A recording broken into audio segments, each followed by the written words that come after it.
Hello everyone, welcome to my YouTube channel literatureship. आज की इस वीडियो में हम कवर करेंगे फेमस पोएट टी.एस. इलियट की वेस्टलैंड पोइम के थर्ड पार्ट को, जिसका नाम है the fire Sarman.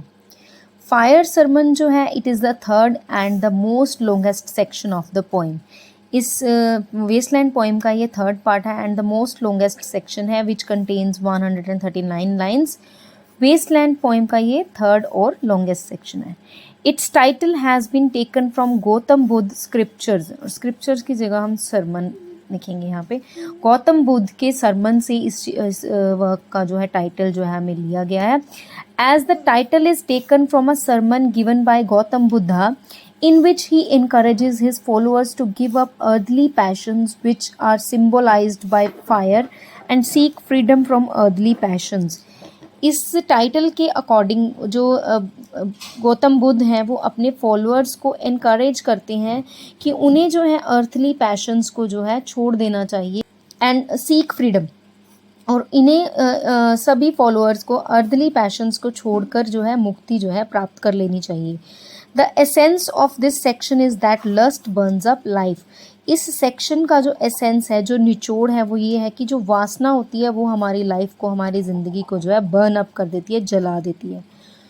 The fire sermon opens with the river Thames. इस जो फायर सरमन जो पार्ट है, ये सेक्शन है जो it opens with the river Thames and a description of the litter that was strewn across its surface until recently. ये river Thames के description से स्टार्ट होता है, जिसमें कि हमें लिटर के बारे में बताया गया। लिटर मतलब कि गंद, वेस्ट। लिटर के बारे में बताया गया that was strewn across its surface. Strewn across means इसके आसपास फैला हुआ। जो लिटर है जो थेम्स रिवर के आसपास फैला हुआ, उसी चीज़ के डिस्क्रिप्शन से जो है ये फायर सरमन पार्ट जो है स्टार्ट होता है। The Thames was full of empty bottles, cigarette ends, मतलब कि इसमें तरह तरह का जो कूड़ा है वो उससे थेम्स रिवर जो है भरा हुआ है। A river song begins in this section with the refrain from Spenser's Prothalamion. Spenser के प्रोथैलेमियन जो इसका एक मैरिज सॉन्ग था, उसकी की कुछ लाइन्स से ये जो सेक्शन है वो स्टार्ट होता है। Sweet Thames run softly till I and my song. अब आगे जो स्पीकर है वो कहता था, people who have left this stuff behind aren't just the reef RAF either but are probably the ears of city directors, meaning that even people of privilege have turned to slobs in the 20th century।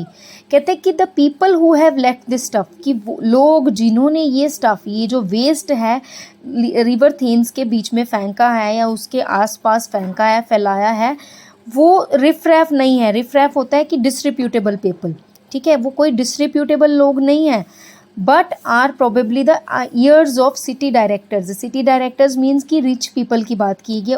Years of city directors मतलब उत्तराधिकारी, कि उनके जो rich people हैं उनके बेटों ने, उनके बेटियों ने ये जो है फैलाया है।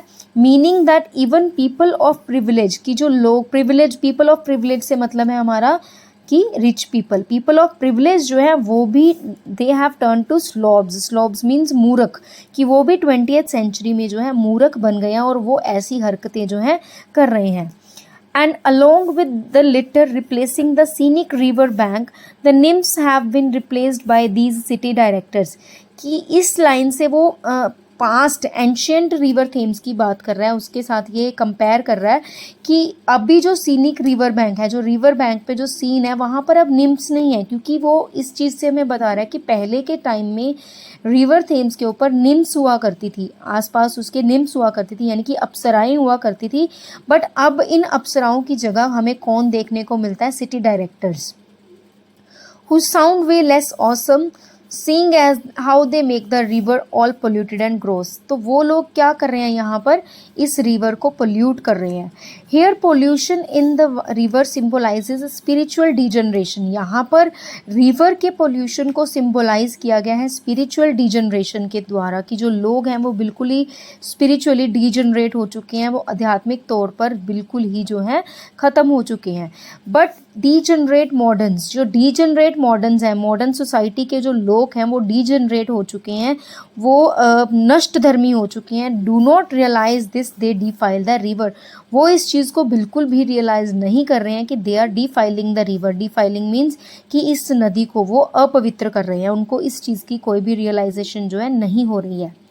Further the poem describes the modern day decadence. जो आगे जो पोएम है वो हमें बता रही है कि मॉडर्न डे डिकेंडेंस के बारे में, मतलब कि आज की जो सोसाइटी है उसके पतन के बारे में हमें बता रही है।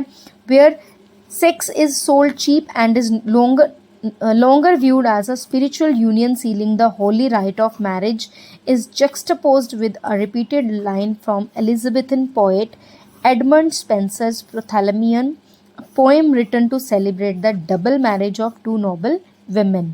और वो कह रहे हैं कि ये मॉडर्न डे डिकेंडेंस को डिस्क्राइब कर रहा है जहाँ पर सेक्स जो है इसको इट इज़ सोल्ड चीप, कि एक चीप एक्टिविटी उसको बना दिया। And it is not longer viewed as a spiritual union, इसको एज अ स्पिरिचुअल यूनियन की तरह नहीं देखा जा रहा है, जो कि होली राइट ऑफ मैरिज, इसको मैरिज के यूनियन के साथ जो है प्रैक्टिस किया जाता है। तो इस चीज़ को अब ऐसा नहीं माना जाता है इस मॉडर्न सोसाइटी में।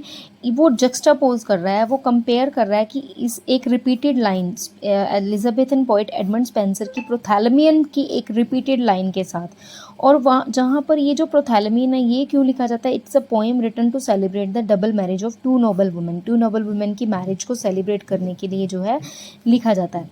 तो ये जो पोएम है, इसकी जो पोएम है, it was written in honour of the holy union of marriage. Holy marriage के होली यूनियन के ऑनर में ये गाई जाती है।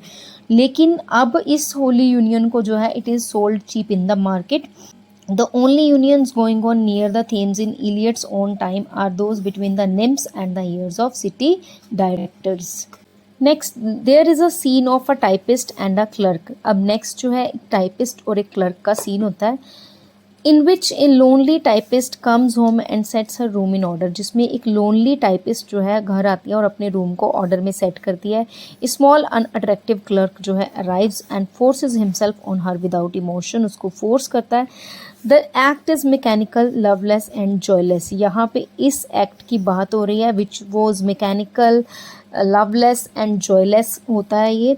आफ्टर ही लीव्स, जब वो उसको छोड़कर चला जाता है, शी स्मूथेज हर हेयर, वो अपने बालों को जो है स्मूथ करती है। एंड फील्स इनडिफरेंट, उसकी फीलिंग जो है थोड़ी डिफरेंट होती है। शोइंग द एम्प्टीनेस, जो कि ये दिखाती है कि मॉडर्न रिलेशनशिप्स जो हैं कितने ही एम्प्टी हैं, just they are mechanically done.